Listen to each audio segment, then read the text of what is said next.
আমাদের Bangladeshi team RSK এত পরিমাণ খারাপ খেলার কারণ কি জানো? জানো না তাই তো? আমিও জানতাম না, কিন্তু চলো আরএসকে কোচ কি বলছে সেটা আগে আমরা দেখে আসি। এখানে সে বলছে, প্রথম দিন ভুলের পর আমি বুঝতে পারলাম যে আমাদের কোনো টার্গেট নাই, আমরা সবাই টার্গেট, প্রতিটা দল আমাদের হারাতে চায়। কি বুঝতে পারো নাই তো তার কথা? চলো তার কথাটা আমি তোমাদের বিশ্লেষণ করে বুঝিয়ে বলি। এখানে সে বলছে আরএসকে টিমের পার্সোনাল কোনো টার্গেট নাই, মানে যে কোনো টিমের সাথে ক্লাস করতে হবে এবং তাদেরকে ওয়াইপ করতে হবে প্রথমে, এরকম কোনো টার্গেট নাই।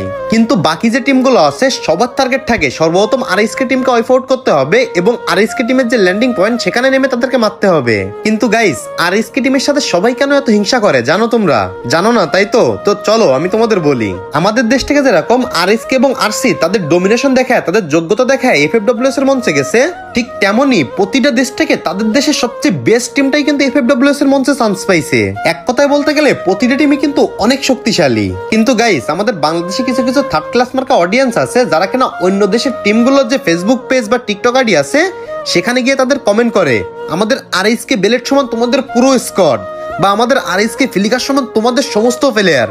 গাইস, আসলে কি এটা সত্যতা? গাইস, এটা কোনো ধরনের সত্যতা না, কারণ আরএসকে বেলেট বা আরএসকে ফিলিকা তারা কিন্তু একা ইন্টারন্যাশনাল লেভেলের 4টা প্লেয়ারে একা মারতে পারবে না।